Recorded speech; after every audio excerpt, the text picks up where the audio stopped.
जय श्री राम। प्यारे, रामायण पढ़ना बहुत अच्छा होता है, इसलिए पहले राम फिर काम। उत्तरकांड सप्तम सोपान मास पारायण 28वां विश्राम। कल के पाठ में भगवान भोलेनाथ ने काकभूषुंड जी को श्राप दिया है। वही चरित्र, वही संवाद पक्षीराज गरुड़ जी को काकभूषुंड जी सुना रहे हैं। देववादेव महादेव माँ पार्वती को कथा सुना रहे हैं। बहुत प्यारा संवाद है, सुने प्यारे। आप भी पढ़े हमारे साथ। अच्छा लगे तो चैनल का सपोर्ट ज्यादा से ज्यादा जरूर करें। और बहुत सुंदर संवाद है। आज भगवान भोले बाबा काकभूषुंड जी को वरदान देते हैं। कल के पाठ में श्राप दिए हैं, फिर ब्राह्मण देव ने वंदना की है, प्रार्थना की है। वंदना से प्रसन्न होकर भगवान भोलेनाथ ने आज काकभूषुंड जी को बहुत सुंदर वरदान दिया है। सुने, आप भी पढ़े। नाथ सकल संपदा तुम्हारे, मैं सेवक समेत सुत नारी। जय सिया राम, जय जय सिया रामा, जय सिया राम, जय जय सिया रामा।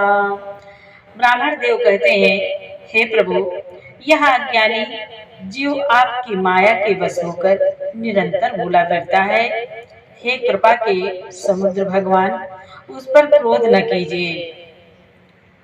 और हे दीनों पर दया करने वाले कल्याणकारी शंकर, अब इस पर कृपालु होइए, कृपा कीजिए, जिससे हे नाथ थोड़े ही समय में इस पर श्राप के बाद अनुग्रह श्राप से मुक्ति हो जाए। ऐसे ब्राह्मण देव प्रार्थना करते हैं काकभूषुंड जी के लिए। यहाँ तक संवाद हो चुका है, आगे सुने। यही कर होई परम कल्याणा, सोई करहु अब कृपा निधाना। विप्र गिरा सुनि परहित सानी, एवमास्तु इति भय न भवानी। हे कृपा निधान, अब वही कीजिए जिससे इसका परम कल्याण हो। दूसरे के हित से सनी हुई ब्राह्मण की वाणी सुनकर फिर आकाशवाणी हुई, एवं वस्तु ऐसा ही हो। यद्यपि कीन्ही दारुण पापा, मैं पुनि दीन कोप कर सापा। तदपि तुम्हारी साधुता देखी, करियो यही पर कृपाभिषेकी। आकाशवाणी कहती है कि यद्यपि इसने भयानक पाप किया है और मैंने भी उसे क्रोध करके श्राप दिया है, तो भी तुम्हारी साधुता देखकर मैं इस पर विशेष कृपा करूंगा। भोले बाबा कहते हैं, क्षमाशील जे पर उपकारी, ते दिज मोहि प्रिय जथा खरारी। मोर श्राप दिज व्यर्थ न जाए, जन सास अवश्य पाए। स्वामी तुलसी बाबा कहते हैं, काकभूषुंड जी बोले, हे पक्षीराज गरुड़ जी, ब्राह्मण देव के विनती करने पर आकाशवाणी द्वारा भगवान भोलेनाथ कहते, हे द्विज, जो क्षमाशील एवं परोपकारी होते हैं वे मुझे वैसे ही प्रिय हैं जैसे खरारी श्री रामचंद्र जी। हे द्विज, मेरा श्राप व्यर्थ नहीं जाएगा, या 1000 जन्म अवश्य पावेगा। जन्मत मरत दुसाह दुख होए, यही स्वल्पो नहीं व्यापी सोए। कवनु जन्म मिटी नहीं ज्ञाना, सुनई शूद्र मम वचन प्रवाना। परंतु जन्मने और मरने में जो दूसरा दुख होता है, इसको वह दुख जरा भी नहीं व्यापेगा और किसी भी जन्म में इसका ज्ञान नहीं मिटेगा। हे शूद्र, मेरा प्रमाणिक सत्य वचन सुन। रघुपति पुरी जन तब भयो, पुनितय मम सेवा मन दयऊ पुरी प्रभावयनो ग्रामो रे राम भगति उपजी उर तोरे। प्रथम तो तेरा जन्म श्री रघुनाथ जी की पुरी में हुआ, फिर तूने मेरी सेवा में मन लगाया। पुरी के प्रभाव और मेरी कृपा से तेरे हृदय में राम भक्ति उत्पन्न होगी। सुनु मम बचन सत्य अब भाई हरि तो सन व्रत दिज सेवकाई अब जन करई विप्रय अपमाना जान सु संत अनंत समाना जान सु संत अनंत समाना। हे भाई अब मेरा सत्य वचन सुन। भोले बाबा कहते हैं हे भाई अब मेरा सत्य वचन सुन। दिज्जों की सेवा ही भगवान को प्रसन्न करने वाला व्रत है। अब कभी ब्राह्मण का अपमान न करना। संतों को अनंत श्री भगवान के ही समान जानना। इंद्र कुल समम सूल विशाला काल दंड हरि चक्र कराला जो इन कर मारा नहीं मरई विप्रद्रोह पावक सोज रही। इंद्र के वज्र मेरे विशाल त्रिशूल काल के दंड और जो श्री हरि के विकराल चक्र के मारे भी जो नहीं मरता वह भी विप्रद्रोह रूपी अग्नि में भस्म हो जाता है। अस विवेक राख्यो मन माही तुम का जग दुर्लभ कछु नाही और एक आशीषा मोरी अप्रतिहत गति होई तोरी। ऐसा विवेक मन में रखना फिर तुम्हारे लिए जगत में कुछ भी दुर्लभ न होगा। और मेरा एक और भी आशीर्वाद है कि तुम्हारी सर्वत्र अबाध गति होगी। अर्थात तुम जहाँ जाना चाहोगे वहीं बिना रोक टोक के जा सकोगे। ये वरदान दे रहे हैं काकभूषुंड जी को भगवान भोलेनाथ। नाथ सकल संपदा तुम्हारे मैं सेवक समेत सुत नारी सुन शिव बचन हरसि गुर एवमस्तो इति भाखी मोहि प्रबोधि गयो ग्राम शंभु चरण उर राखी। आकाशवाणी के द्वारा शिव जी के वचन सुनकर गुरु जी हर्षित होकर ऐसा ही हो या कहकर मुझे बहुत समझाकर और शिव जी के चरणों को हृदय में रखकर अपने घर गए। प्रेरित काल बिंद गिरी जाई भयो मैं ब्याल पुनि प्रयास बिनु सो तनु तजो गए कछु काल। काल की प्रेरणा से मैं विंध्याचल में जाकर सर्प हुआ। फिर कुछ काल बीतने पर बिना ही परिश्रम कष्ट के मैंने वह शरीर त्याग दिया। जोई तनु धरऊं तजऊं पुनि अनायास हरि जान जिमिनु तन पट पई रई नर परिहर पुराण। हे परिवाहन काकभूषुंड जी गरुड़ जी से कहते हैं परिवाहन में जो भी शरीर धारण करता उसे बिना ही परिश्रम वैसे ही सुख पूर्वक त्याग देता था जैसे मनुष्य पुराना वस्त्र त्याग देता है और नया पहन लेता है।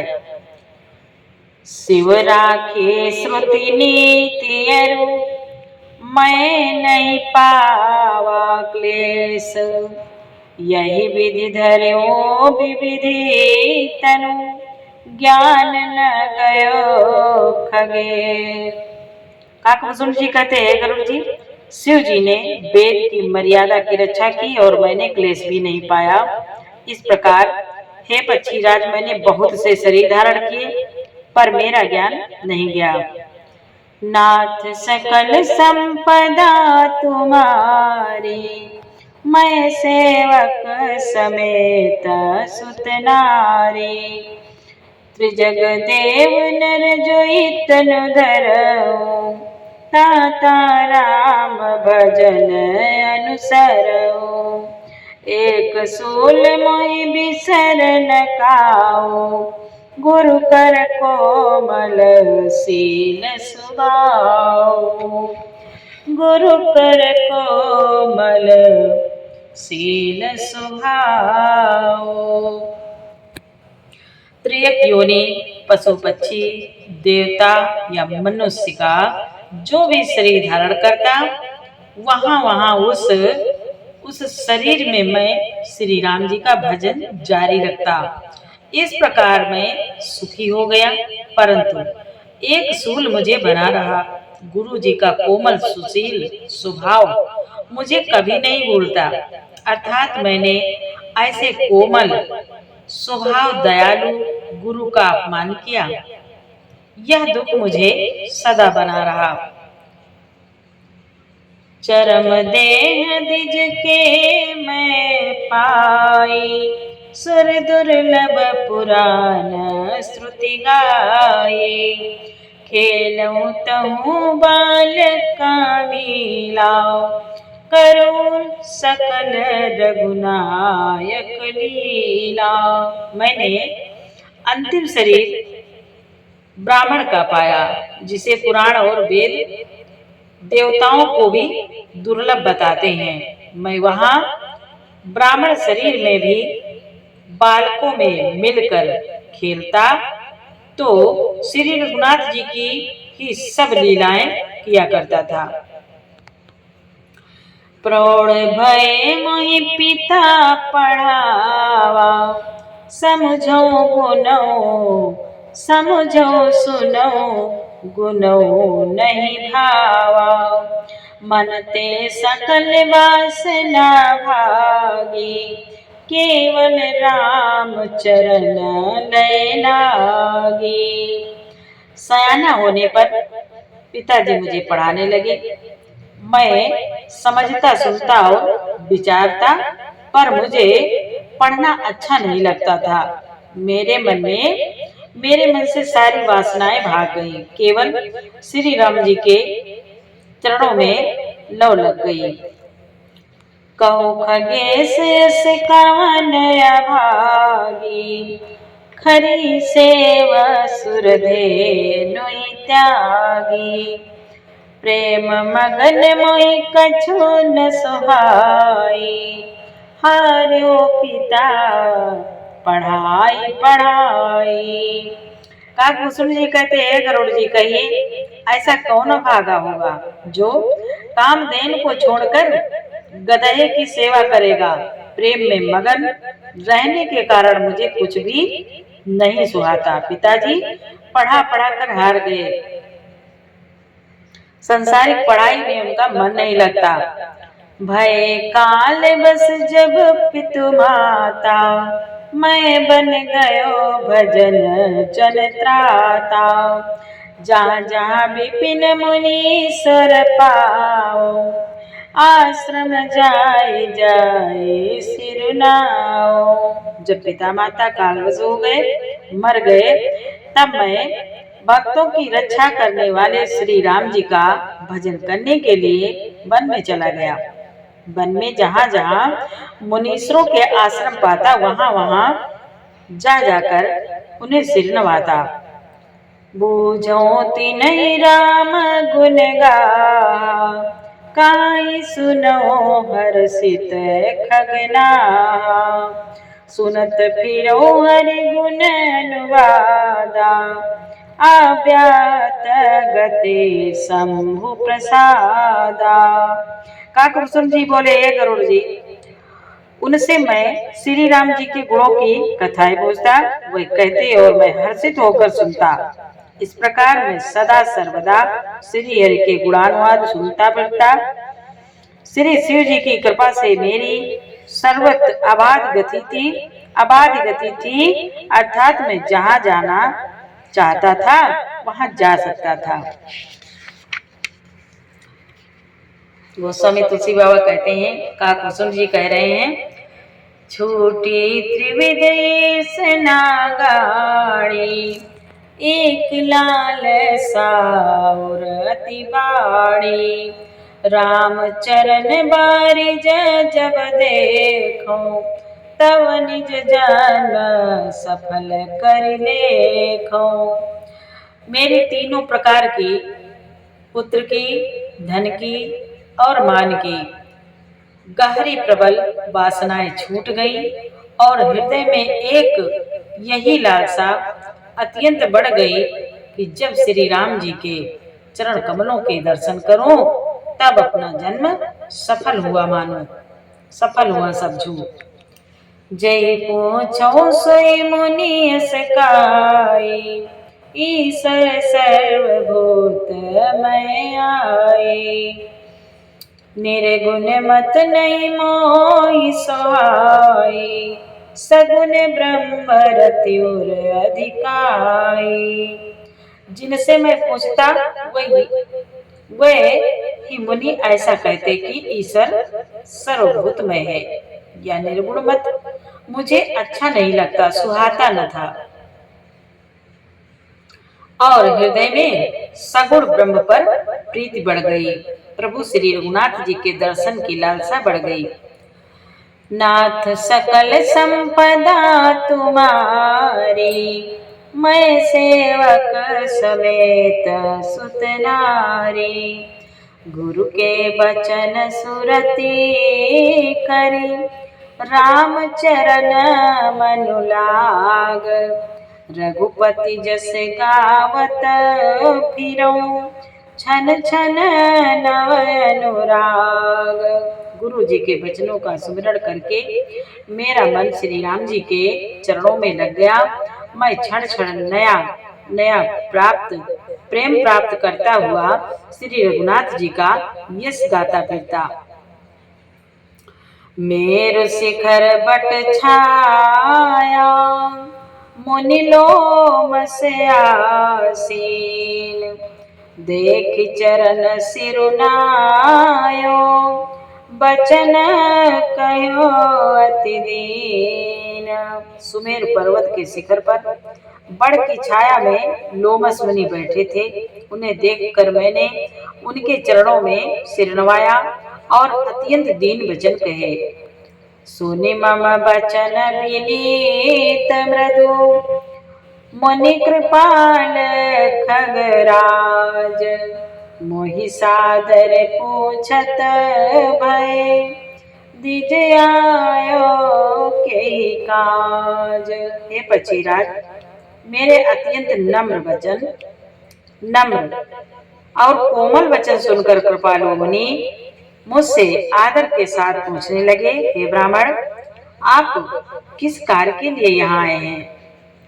तब मैं कहा, कृपा निधि तुम सर्वज्ञ सुजान, सगुण ब्रह्म अवराधन, मोहि कहो भगवान।